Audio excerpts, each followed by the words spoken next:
Bonjour à tous. Alors, je vais partager mon écran. Dites-moi si vous voyez si vous voyez mon écran.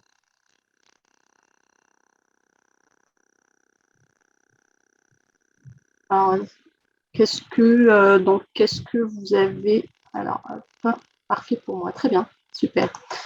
Eh bien, bonjour, rebonjour à tous. Je suis très contente justement, comme le disait Farida, donc notre cofondatrice du collectif Agile Algéria, de revenir après l'édition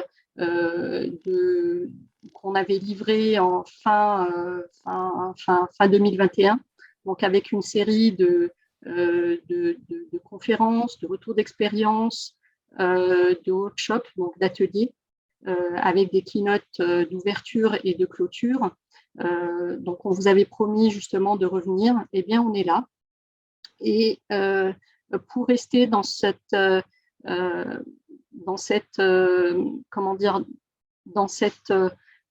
la continuité de ce qu'on avait initié durant le Covid, eh bien, on se dit finalement, on continue à apprendre, on continue à échanger. C'est aussi une des manières de rester au courant des tendances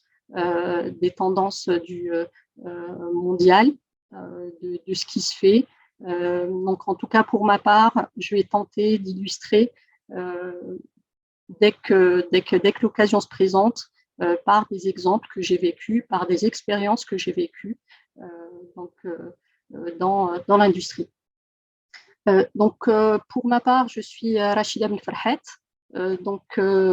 co-fondatrice ou membre du collectif Agile Algéria, qui avait été lancé justement durant le Covid, à l'été 2020. Et l'idée de l'Agile Algéria, du collectif, c'était justement de promouvoir la culture de l'agilité en Algérie. En sachant que dans ce collectif, donc il y a on a des membres qui sont en Algérie et puis des membres qui sont en Europe. Voilà, donc on se dit aujourd'hui, on a l'apprentissage ou la connaissance finalement, quel que soit son endroit, n'a plus de limite à l'atteindre. Eh bien, on se dit, on veut nous aussi rester en lien avec notre pays. Donc c'est une façon aussi de livrer des expériences vécues et de récupérer aussi, d'écouter aussi des expériences vécues de l'autre côté de la Méditerranée, et donc en Algérie ou même chez nos voisins du Mali. Voilà, donc aujourd'hui, comme l'introduisait Farida, on a choisi pour débuter cette série de webinaires sur 2022, justement d'évoquer l'industrie et comment, justement, par rapport aux défis qu'on vit de nos jours, qu'on vit depuis toujours, finalement, chaque époque a son lot de défis, eh bien, on s'est posé la question de est-ce qu'on peut mêler l'agilité à l'industrie? Très souvent, on a en tête que l'industrie, c'est un domaine qui est rigide. On a un certain nombre de réglementations, on a un certain nombre de procédures, on a un certain nombre de certifications ou de standards qui ne nous permettent pas de sortir d'un cadre particulier. Eh bien, justement aujourd'hui, ça sera l'occasion de vous donner des éléments de réflexion, des éléments auxquels j'ai pensé à partager avec vous. Et puis, ce que je souhaiterais avoir comme retour, c'est votre vécu, votre expérience, et puis qu'est-ce que vous pensez finalement de tout ça. Voilà.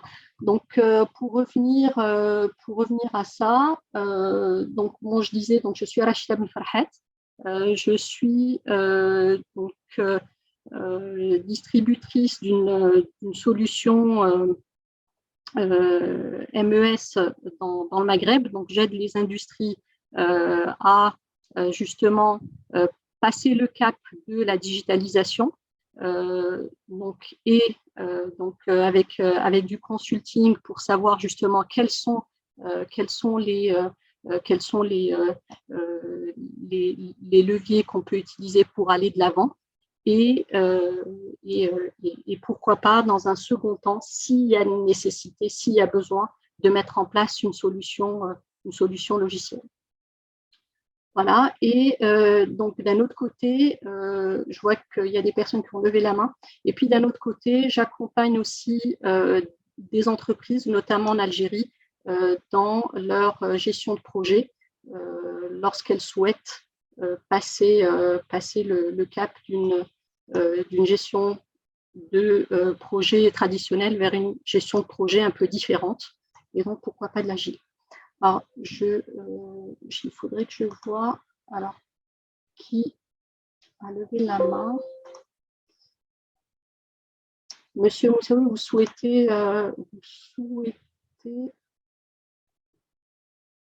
alors allez-y, allez-y, prenez. Monsieur Moussaoui, vous souhaitez parler, c'est ça? Oui, avec plaisir.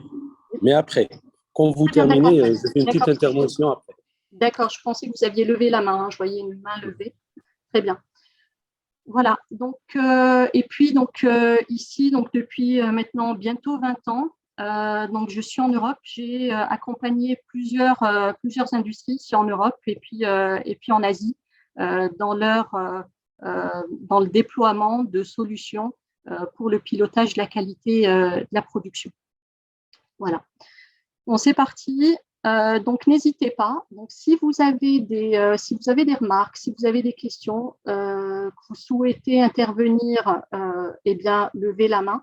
Ou alors, ce qui peut être aussi intéressant, c'est de noter vos questions dans la zone de chat ou votre remarque dans la zone de chat. Voilà. Et puis, on en débriefera, on en parlera à la fin.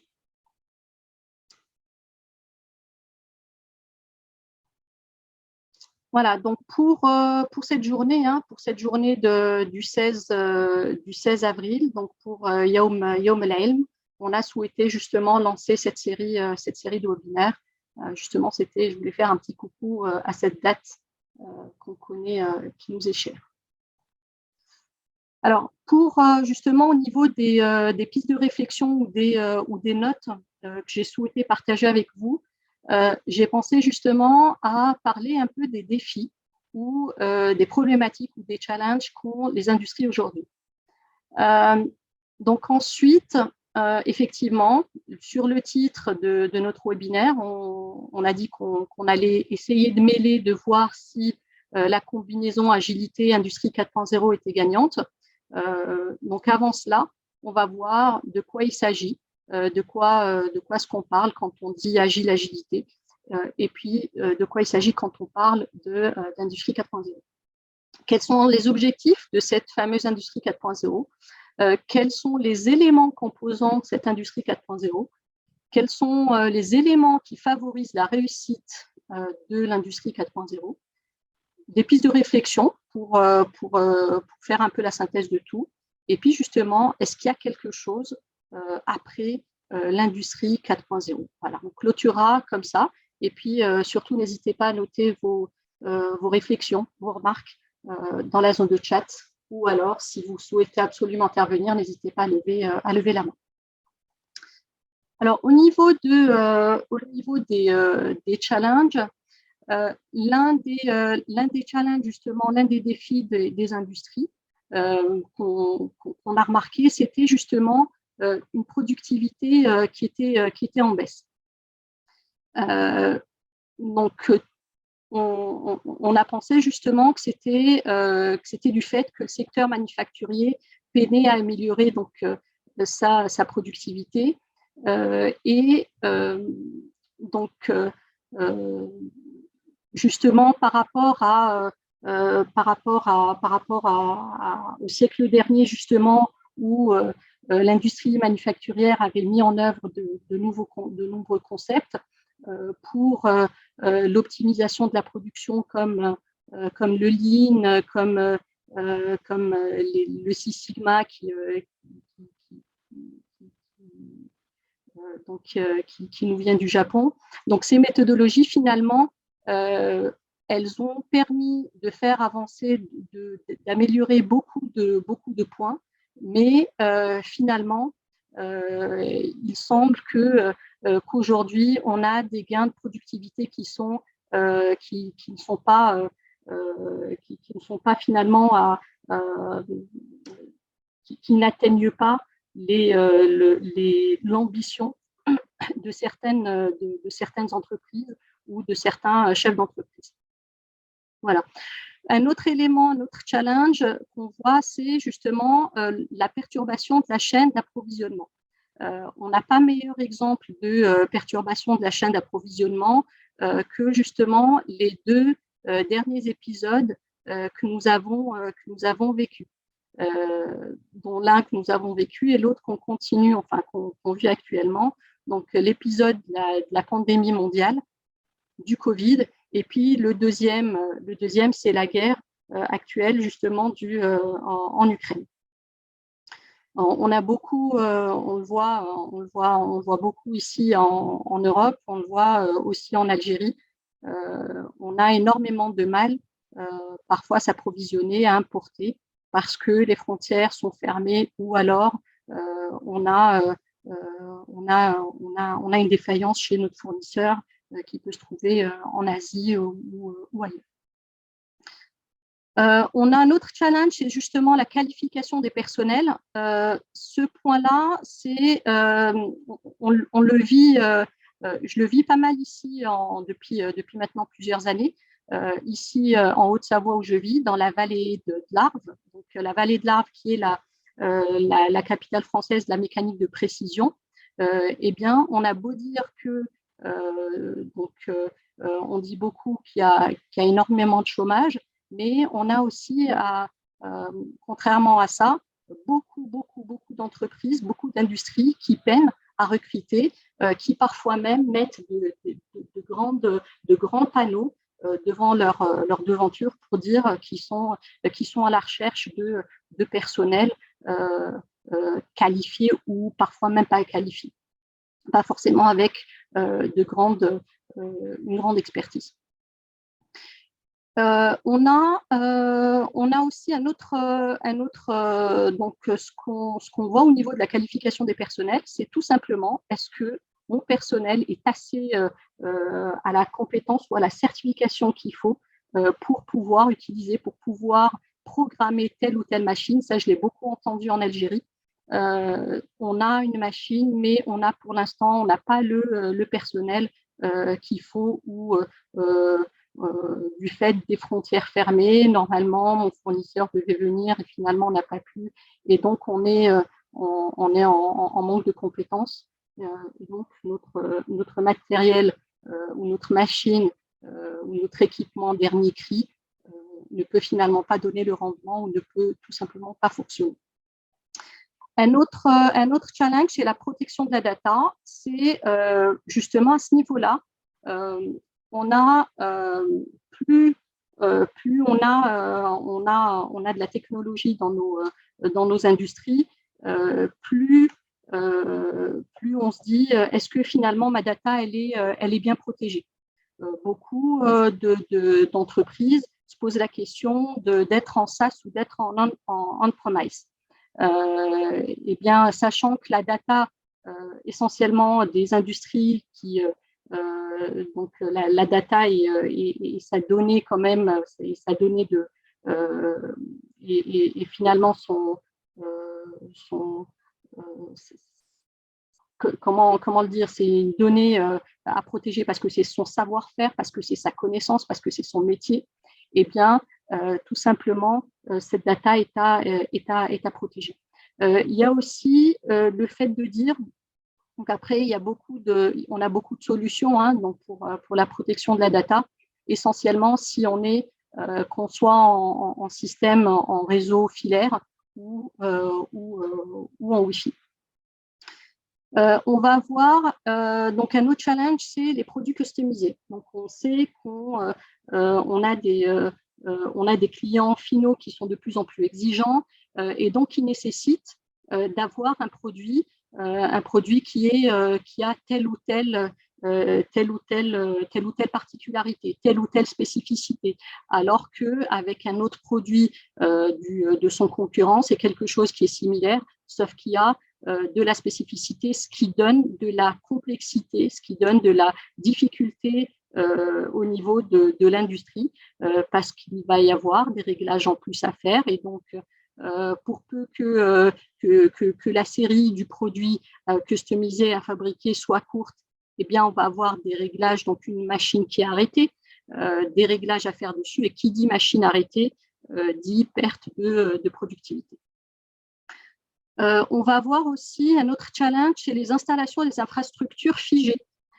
Et ça, donc ça, c'est selon ce que j'ai pu voir, c'est que justement du fait qu'on a, alors peut-être Monsieur Moussaoui, vous pourrez nous le partager tout à l'heure, c'est que on a des installations qui sont aujourd'hui, qui sont par exemple des machines ou des équipements qui sont à tel endroit sur tel ou tel site. On sait que aujourd'hui, on a des clients qui nous demandent de plus en plus de livrer plus rapidement. Eh bien, on a parfois besoin, probablement, de déplacer notre infrastructure, de déplacer notre équipement sur un autre site pour pouvoir livrer plus rapidement, pour ne pas être pénalisé et ne pas perdre son client. On a aussi, comme autre challenge, des contraintes budgétaires. Les contraintes budgétaires, c'est, on sait qu'on ne vend pas, on n'a forcément pas d'entrée d'argent et donc pas de possibilité d'investissement ou de réinvestissement. Et puis, on a aussi ce dernier point comme challenge qui est pour moi l'élément ou le challenge le plus compliqué à résoudre, puisqu'on sait que donc si on a en face de nous du personnel qui est résistant au changement, eh bien on ne pourra pas faire avancer.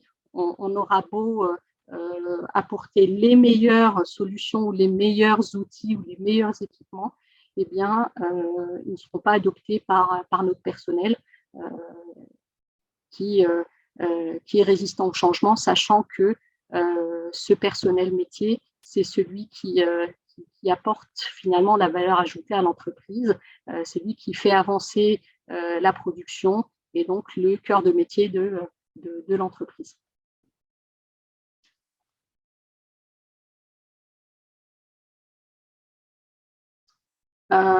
Alors, il y a une personne qui nous dit qu'il n'a pas de son. Alors, je ne sais pas si c'est le cas de tout le monde. Hein.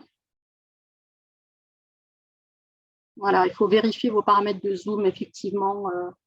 Effectivement. Monsieur ou Madame iPhone 10, vous levez la main, vous souhaitez intervenir?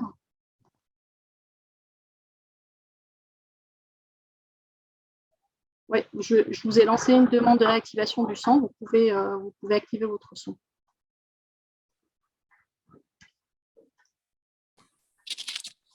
Non, ça va, c'est juste une heure de manip. Très bien, très bien. Donc, allons-y maintenant. Donc, là qu'on a posé les difficultés ou alors les challenges, les quelques challenges qui nous viennent comme ça à l'esprit, qu'on a partagé avec vous.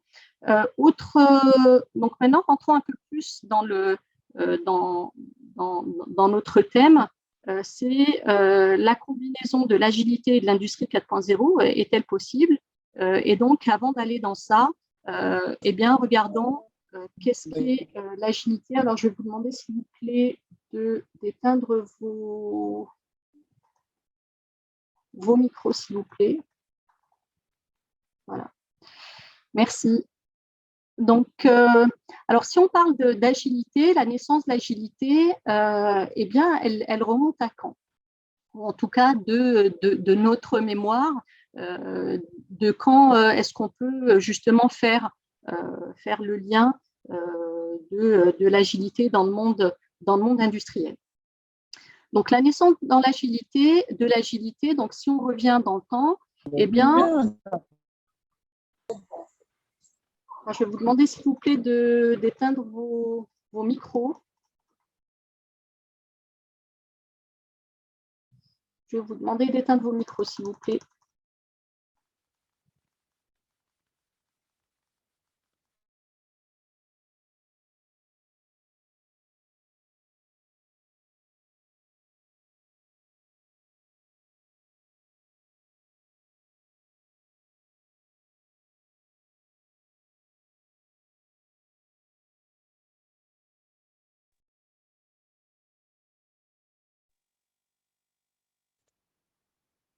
Rachida, je te propose de nous mettre quelqu'un en co-animateur ou en animateur pour gérer ces éléments-là et d'épingler ta photo. Et je t'invite à reprendre le cours du webinaire.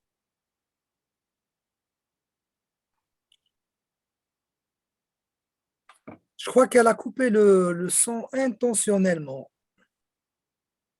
Rachida, Rachida, c'est Oui, bon. oui, je suis là. Je disais, est-ce que qui souhaite prendre le relais, Jamel ou Farida? Ça dépend de votre disponibilité. Je ne sais pas qui de vous devra partir tôt. Mettez-nous tous les deux, Rachida. Et puis comme ça, on va pouvoir te suivre. Voilà, merci. Très bien. Ok. Voilà, et Jamel.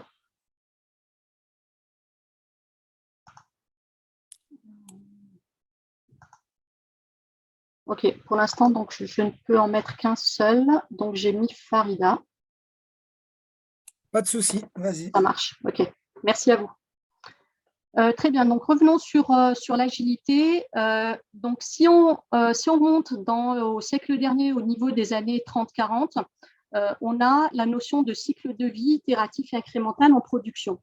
Ça veut dire quoi, itératif incrémental? Donc on va comprendre un petit peu plus tard, juste après cette planche, juste après cette slide, à quoi ça correspond, l'incrémental et l'itératif. Dans les années 50, au Japon, donc, on a le lean manufacturing qui est mis en place par Toyota. Et dans les années 90, l'histoire de l'agilité, elle a débuté sur les chantiers de construction et travaux publics. Et puis aussi, on a un universitaire finlandais qui a observé empiriquement les différences, donc il observe les données réelles, les données de ses expériences, donc les différences d'organisation entre les projets de construction qui atteignent leurs objectifs et ceux qui dérivent, donc ceux qui n'arrivent pas à atteindre leurs objectifs. Et bien finalement, ce chercheur, donc dans les années 90, en 1990 plus précisément, eh bien, il a utilisé pour la première fois le terme agile pour désigner justement, pour parler des collectifs qui s'appuient sur les trois piliers de l'agilité, c'est-à-dire être focus sur le client, donc sur le produit final, donc qu'est-ce qu'il peut apporter en plus à son client, sur la valeur du produit. Également, comme deuxième pilier, l'auto-organisation des équipes. Et puis, donc, qui dit auto-organisation dit de donner de l'autonomie, un maximum d'autonomie aux équipes, avec un degré aussi de prise de décision. Et puis, également, donc, le troisième pilier qui est l'acceptation de l'incertitude et des surprises. Ensuite, on arrive donc en 91, donc Roger Nigel qui parle, lui, de relance de la compétitivité, qui, selon lui, les entreprises américaines doivent passer, si elles veulent rester compétitives, eh bien, elles doivent lancer des stratégies de fabrication agiles. Donc ensuite, donc je passe directement donc en 2001. Donc en 2001, on a des développeurs, on a une petite vingtaine de développeurs américains qui justement se réunissent, qui échangent autour des méthodes qu'ils utilisent, les méthodes qu'ils utilisent dans leur développement informatique. Et justement, suite à cette rencontre, qui a duré un week-end, eh bien, ils ont réussi à unifier leur point de vue. Donc, c'est exceptionnel, c'est très bien. Donc, on ne parle pas de 2 personnes, mais on parle de 17 personnes qui étaient influentes, qui sont des personnes qui sont très influentes dans leur domaine. Et puis, donc, à ce moment-là, le manifeste agile est né, a été mis en place. Donc, vous l'avez d'accessible sur le net, donc agilemanifesto.org, donc avec donc le manifeste agile qui repose sur 4 valeurs et 12 principes. Donc, je vous invite à aller dessus. Justement, on en reparlera un petit peu plus tard par rapport à ce manifeste agile. Et puis, en 2017, donc on a l'évolution, une première évolution du manifeste agile, et puis récemment, donc en 2020, on a la dernière version du manifeste agile qui est sortie. Alors maintenant, justement, si tout à l'heure je vous disais que la notion d'itératif et d'incrémental a commencé à être utilisée au début du siècle dernier. Et donc, finalement, à quoi ça correspond? Donc, une approche itérative, c'est quoi? Une approche itérative, donc itérer signifie quoi? Itérer signifie répéter. Donc, une approche itérative, ça sert à quoi? Donc, finalement, elle consiste à quoi? Elle consiste à définir, donc, d'abord une vision globale, donc un objectif à atteindre, et si l'on part d'une ébauche, eh bien, on va progressivement l'améliorer jusqu'à atteindre l'objectif qu'on a posé. Maintenant, si l'on s'intéresse au terme incrémental ou à l'approche incrémentale, eh bien, l'incrément, c'est justement pouvoir ajouter de manière progressive, petit à petit, un bout à un élément qu'on a livré sur une première itération. Et donc, au fur et à mesure, j'ajoute une brique, je fais la somme des briques jusqu'à arriver à mon incrément final, à mon objectif final. Et donc, l'approche agile, finalement, elle suggère. Alors, il y a quelqu'un qui a activé son micro. Donc, l'approche agile, finalement, c'est quoi? C'est la combinaison des deux. C'est de travailler de manière itérative et incrémentale pour pouvoir livrer, finalement, vite et bien. Alors, on imagine bien que, justement, quel est l'objectif, quel est le but, finalement, de travailler comme ça par petits bouts? Voyez-le même dans votre vie quotidienne.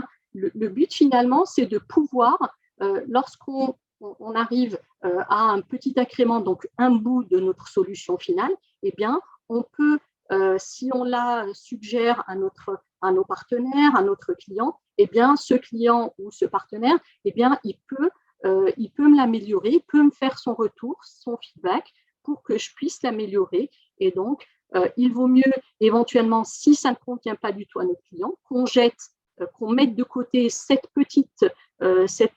petit livrable qui a été fabriqué, que d'aller le voir finalement lorsque, au bout de 6 mois, 1 an, 3 ans, à la fin du projet, pour entendre de sa part, finalement, ce n'était pas ce que je voulais.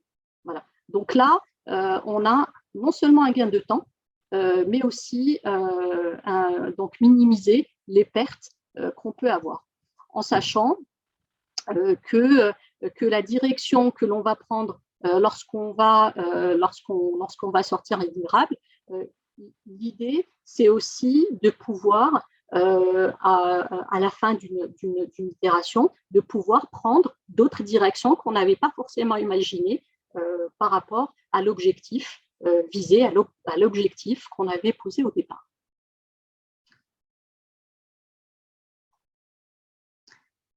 Voilà, donc ce dont je vous parlais tout à l'heure, l'itératif et l'incrémental. Donc l'itératif, donc on répète finalement un bout, donc que ce soit sur du développement logiciel, que ce soit en production, c'est-à-dire si l'on passe, si on doit passer par une phase de recherche et développement ou par une phase de conception ou par une phase de définition de gamme lorsqu'on est dans un service des méthodes ou lorsqu'on est avec un département de métrologie qui doit mettre en place un équipement de contrôle particulier. Donc tout ça, finalement, donc ça peut convenir. Et donc on va travailler de manière itérative. Et puis, donc une fois l'itération finie, eh bien, on va la lancer. Ça va être un input pour ma prochaine itération et on va en faire la somme avec ce qu'on va produire ici, sur cette partie-là, sur cette zone-là, sur cette étape-là, jusqu'à atteindre mon livrable final, mon objectif final. Voilà. Donc, ce qu'il faut garder justement à l'esprit, c'est cette notion d'itératif et d'incrémental dans quelle que soit l'application sur laquelle on souhaite travailler.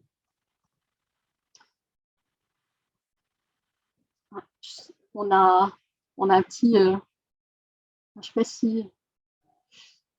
Une petite signature. Ouais, je ne sais pas d'où ça vient. Ouais, c'est pas méchant. Très bien. Donc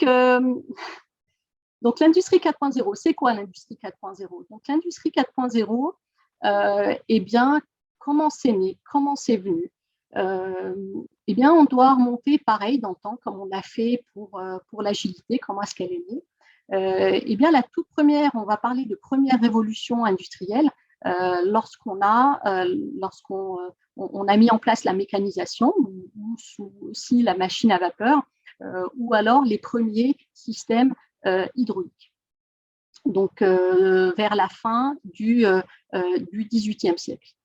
Ensuite, lorsqu'on a voulu produire en masse et qu'on a mis en place des lignes d'assemblage, quand on a vu venir l'électricité, eh bien, là, on va parler de la deuxième révolution industrielle. Et c'est aussi à ce moment-là que le taylorisme a apparu pour justement mettre des règles, organiser le travail et la répartition des tâches des différents opérateurs, des différents compagnons des différentes lignes de production. Ensuite, on a donc là, on voit qu'il y a déjà un énorme gap entre la première et la deuxième révolution. La troisième révolution, donc, qui est à la fin des années 60, où finalement, ce qu'on va appeler la troisième révolution industrielle, eh bien, ça va être l'automatisation de ce qu'on a pu mettre en place sur la seconde révolution industrielle.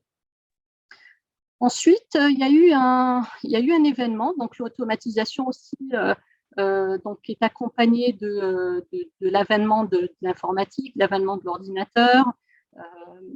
Et puis, donc, on arrive sur la quatrième révolution industrielle. Donc, c'est quoi? Pourquoi, à partir de quand est-ce qu'on a commencé à parler d'industrie 4.0? Eh bien, c'est à partir du moment où donc on a voulu combiner, on a voulu mettre en musique tout un certain nombre de machines, un certain nombre d'équipements, un certain nombre de technologies. Eh bien, pour la petite histoire que vous connaissez peut-être, en 2011, lors de la foire de Hanovre, eh bien, on a voulu justement donc parler on a voulu parler d'une production où toutes les machines et tous les produits doivent communiquer numériquement. Donc, mettre toute cette communication qui devait y avoir, ou qu'on a imaginé entre tous les équipements, toutes les entités, tout l'environnement de l'industrie, eh bien, à ce moment-là, justement, on a dit, ben tiens, on a parlé d'industrie intelligente, on a parlé d'industrie du futur, et du coup, on a aussi parlé de l'industrie 4.0. Voilà, et donc tout ça, ça vient de quoi? Cette volonté d'aller vers une industrie intelligente, eh bien, c'est pour faire face à un certain nombre de raisons économiques pour optimiser les ressources et la maintenance.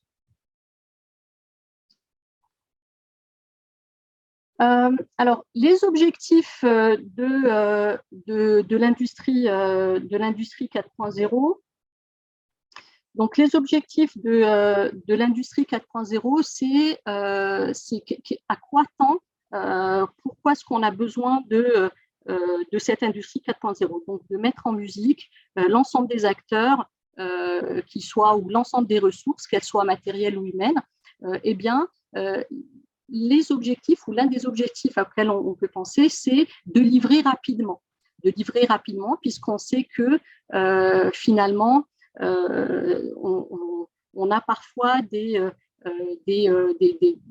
fournisseurs, donc des concurrents entre eux, qui disent « Ah, mais moi, je peux te fournir moins cher, mais tu vas devoir attendre un peu plus. » Parce que voilà, il y a le temps de l'acheminement d'un pays qui a 3 000, 4 000, 10 000 kilomètres.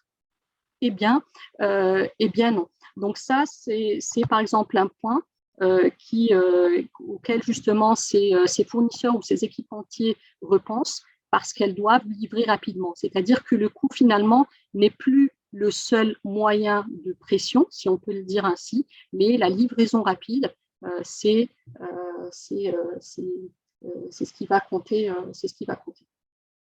Un autre objectif, c'est la conserver un niveau de qualité élevé et sa compétitivité. Et là, donc on le sait, hein, donc si on sait un fournisseur qui ne livre pas de la qualité comme au niveau souhaité, eh bien on sait que c'est un fournisseur qui sera laissé à la marge et ne sera plus sollicité à l'avenir. Et puis aussi, un des objectifs de l'industrie 4.0, c'est de pouvoir prendre des décisions rapidement.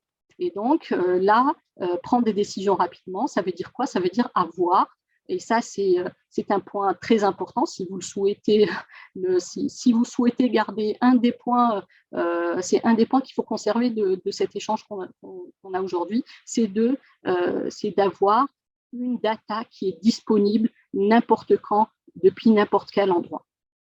Depuis mon smartphone, si je suis à l'autre bout de la Terre, en étant chef d'entreprise, chef de l'industrie, eh bien, je dois pouvoir accéder à ma data qui émane, qui vient de tel ou tel équipement, de telle ou telle usine dans le monde. Donc, je vais un peu plus vite là, je vois le temps qui défile. Donc, quelques éléments qui composent l'industrie 4.0. Donc, on va avoir le big data. Donc, c'est finalement, c'est quoi le big data? C'est ni plus ni moins que de la donnée en grande quantité, en grand volume, qui vient de quoi? Qui vient de machines de production, qui vient d'automates, qui vient de machines tridimensionnelles pour mesurer des pièces, qui vient de montage multicode, qui vient d'appareils simples comme des balances, comme des pieds à coups disconnectés, comme des capteurs d'IoT pour mesurer la température de l'environnement, ainsi de suite. Et bien entendu, donc le big data, c'est aussi se poser la question avec quelle technologie je vais pouvoir récupérer cette donnée-là. Est-ce que ça va être de la 4G? Est-ce que ça va être de la 5G? Ainsi de suite. Au niveau Donc, au niveau d'autres éléments, donc on va voir les impressions 3D. Donc, les impressions 3D qui favorisent justement la fabrication additive, c'est-à-dire finalement, c'est ce qui va nous permettre de fabriquer des prototypes, qui va aider le service R&D, justement, qui va être le fournisseur du service des méthodes de la production. L'IoT, les systèmes donc cyberphysiques, donc qui sont des éléments physiques qui participent au contrôle et à la commande d'autres physiques. On va voir le cloud computing, donc c'est le service qui est disponible par le biais d'Internet. Et puis la cybersécurité, dont je parlais tout à l'heure, donc qui protège les données les plus précieuses des fabricants. Pour l'anecdote, sur tous les clients que j'aide sur la partie digitalisation de la supervision et du pilotage de leur production, il n'y en a pas un qui souhaite être en mode SaaS. Ils préfèrent tous avoir leurs données protégées, ils ont la main dessus, qu'elles ne soient pas dispatchées, qu'elles ne soient pas quelque part sur un serveur dans le monde. D'autres éléments, donc maintenant, passant aux éléments qui favorisent la réussite de cette industrie 4.0, ça va être la simulation, à travers justement un des exemples qui vient comme ça en tête, c'est les imprimantes 3D. Les systèmes autonomes, donc qui permettent de programmer les machines et les robots pour qu'ils puissent agir de manière autonome, que ce soit les cobots ou les robots. Et puis, donc, un élément qui, pour moi, est très important, c'est l'interopérabilité, justement, qui, donc, entre les machines, les appareils, les équipements de contrôle, les personnes, quel que soit leur métier. Donc, et tout ça, les mettre en musique et donc pouvoir qu'ils puissent communiquer entre eux. La transparence des informations. Donc là, pareil, donc au niveau des éléments qui favorisent la réussite, il y a donc la transparence des informations, donc les systèmes qui créent finalement une copie virtuelle du monde qu'on a dans les ateliers, dans les départements de recherche et développement, des méthodes, de la qualité. Et donc tout ça, la captation de l'information à travers des capteurs. Et puis, donc, autre élément qui favorise, donc l'assistance technique, donc ce soit le monitoring, que ce soit le mentoring plutôt, et ou alors ce qui va permettre aussi de résoudre des problèmes à travers des comités de pilotage ou des groupes de travail. Et puis, le dernier élément, c'est la prise de décision décentralisée. Alors, au niveau des éléments, ou des pistes de réflexion, finalement, qu'est-ce qu'on pourrait faire pour justement mettre en musique tout ça, c'est-à-dire les éléments dont on parlait tout à l'heure, travailler plus vite, livrer plus vite, optimiser les chaînes de production, optimiser les équipements, l'utilisation des équipements, et puis surtout, travailler de manière intelligente ou faire travailler les humains de manière intelligente. En utilisant que ce soit le système de polycompétences, les certifications, par exemple.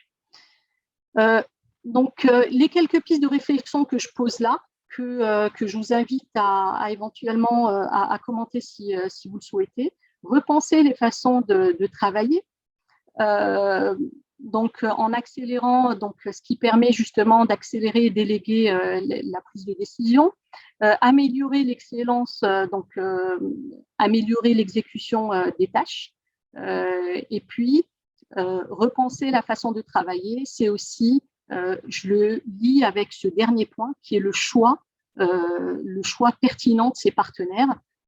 Ce que je disais tout à l'heure, j'ai 2 partenaires qui sont partants pour travailler en mode agile, en mode livraison rapide de la production, eh bien, c'est peut-être vers ce partenaire-là que je vais aller. Donc, par contre, ça peut être aussi un partenaire qui ne connaît pas forcément, qui n'est pas un adepte. Eh bien, moi, en tant qu'industriel, je peux parfaitement l'inviter à venir voir comment je travaille pour qu'il puisse adopter, s'il le souhaite, la façon dont on fait avancer notre production. Ah, il y a des gens qui s'amusent à nous mettre des traits bleus, des traits rouges. Ensuite, l'autre point, c'est donc réinventer la structure ou réinventer l'usine. Et donc, ça, c'est justement réinventer la structure, c'est ce dont je parlais tout à l'heure, pouvoir ne pas avoir des équipements qui sont figés, qu'on puisse avoir des équipements qu'on déplace de manière facile, de manière aisée, d'un site à un autre, d'un endroit, d'un emplacement à un autre de notre usine. Et puis, donc investir sur l'humain, c'est pour moi un des fondamentaux au niveau des pistes de réflexion pour pouvoir atteindre les objectifs de l'industriel d'aujourd'hui. C'est non seulement de le former, de le rendre polycompétent pour qu'il puisse, pour ne pas avoir des chaînes de production qui soient arrêtées, et puis pour qu'il ait surtout, et ça c'est, on le voit, on l'a beaucoup vécu, on l'a beaucoup ressenti sur la période Covid, c'est aussi ce sentiment de reconnaissance, ce sentiment de fidélité que va pouvoir avoir l'humain lorsqu'on va investir sur sa formation. Donc cette fidélité qu'il va pouvoir avoir, et puis même cette reconnaissance, et puis aussi cette force qu'il va sentir en lui s'il souhaite aller ailleurs, s'il souhaite changer d'entreprise. Et puis, donc, repenser, selon moi, les rôles des différents dirigeants pour aller vers une agilité des structures, une agilité des organisations, c'est d'avoir des équipes, donc non pas avec un chef qui va prendre la décision et puis tout le monde va faire comme ça. Pour moi, c'est d'avoir une horizontalité au niveau de la prise de décision, au niveau du travail, d'exécution du travail. Tout ça, pour moi, permet de favoriser l'innovation et puis de laisser libre cours à son imagination, à son intelligence et pouvoir s'exprimer aisément. Voilà, donc après, donc il y a beaucoup d'autres choses. Il y a aussi les pistes de réflexion, c'est de déployer de manière intelligente. Ça, c'est un point qui est crucial pour moi. Le déploiement intelligent au niveau d'une industrie, c'est d'abord partir d'une phase pilote, non pas vouloir tout digitaliser d'un coup, mais y aller pas à pas, de manière itérative, recenser dans un premier temps le périmètre d'action, recenser les processus à forte valeur ajoutée, recenser tout l'environnement des processus choisis, définir, recenser ses KPI et ses indicateurs, et puis éventuellement revoir, si besoin, l'organisation systémique du périmètre choisi. Et puis, si ça va, si le pilote, si ce périmètre choisi donne un résultat, eh bien, j'augmente mon périmètre et donc je peux déployer de manière plus large. Voilà, donc pour conclure, l'agilité et l'industrie sont pour moi une combinaison gagnante, puisque on va aboutir à des processus industriels plus efficaces puisqu'on se concentre toujours sur l'objectif. Et pour moi, selon moi, aucune autre approche ne permet l'aboutissement à des livrables plus rapidement. Après, bien entendu, il peut y avoir des cas, donc on ne va pas être extrémiste pour dire il faut mettre que de l'agilité. Il faut parfois fonctionner en mode hybride, c'est-à-dire conserver des phases. Donc, on a des phases qu'on ne va pas pouvoir déplacer. On va travailler à l'intérieur de chaque phase, en mode agile. Et puis, comme autre conclusion, je dirais qu'il faut aussi faire confiance à la machine qui est pilotée par l'humain, car on a un risque d'erreur qui est faible. Hein.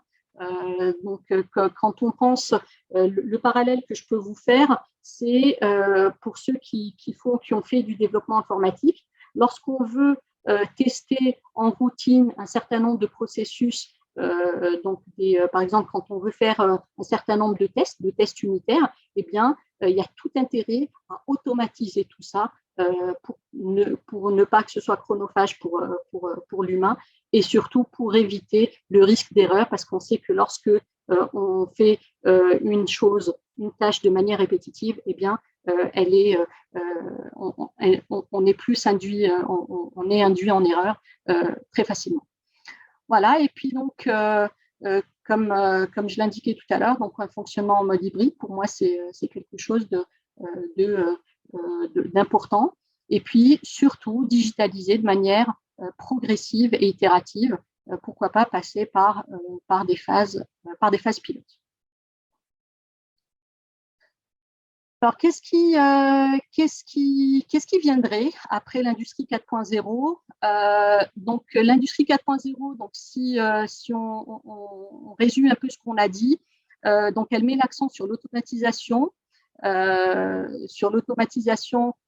des processus, l'automatisation des tâches, alors que on pourrait penser, donc après l'automatisation, c'est de penser, alors, qui dit automatisation ne signifie pas que l'humain n'y est plus, que l'humain disparaît, puisque pour automatiser, pour pouvoir programmer, pour pouvoir mettre en place des robots, eh bien, on a tout simplement besoin d'humains.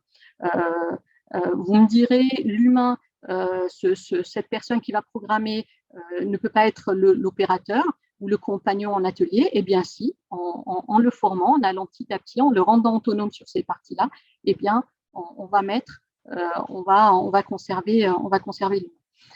Et donc, l'industrie qui pourrait venir après, ce serait une industrie 5.0 où l'on va favoriser, où l'on va mettre l'accent sur l'humain et l'humain uniquement, sur sa formation, sur sa polyvalence, sur un travail collaboratif avec les cobots, donc ces fameux robots justement qui sont là pour nous aider à porter des éléments, à faire des tâches répétitives qui sont fastidieuses, chronophages, qui ne sont pas à valeur ajoutée pour l'humain. Éventuellement fabriqués en mode light out. C'est quoi la fabrication light out? C'est des processus qui sont entièrement automatisés sans aucune supervision humaine. Voilà, et puis donc tout ça qui va nous générer de l'innovation qui est accélérée, puisque c'est ça qui compte aujourd'hui, innover. Voilà, messieurs, dames, écoutez, je pense que j'ai débordé un petit peu. En tout cas, j'ai pris plaisir à aborder ces deux sujets qui me tiennent à cœur. Merci à vous tous. Merci à la communauté Algéria qui ne cesse de grandir. Donc, on est plus de 2700 sur le groupe LinkedIn. Donc, n'hésitez pas. Donc, si vous n'êtes pas membre de la communauté, n'hésitez pas à adhérer. Donc, on va tenter de partager encore davantage d'éléments, de choses, en fonction de vos besoins. Et puis, surtout, n'hésitez pas. Nous sommes preneurs de vos idées pour nos prochains webinaires. Donc, vous avez la possibilité de nous contacter donc à travers notre adresse mail. Vous avez notre site web et puis nous sommes présents sur plusieurs réseaux sociaux, Facebook, YouTube, LinkedIn, Instagram et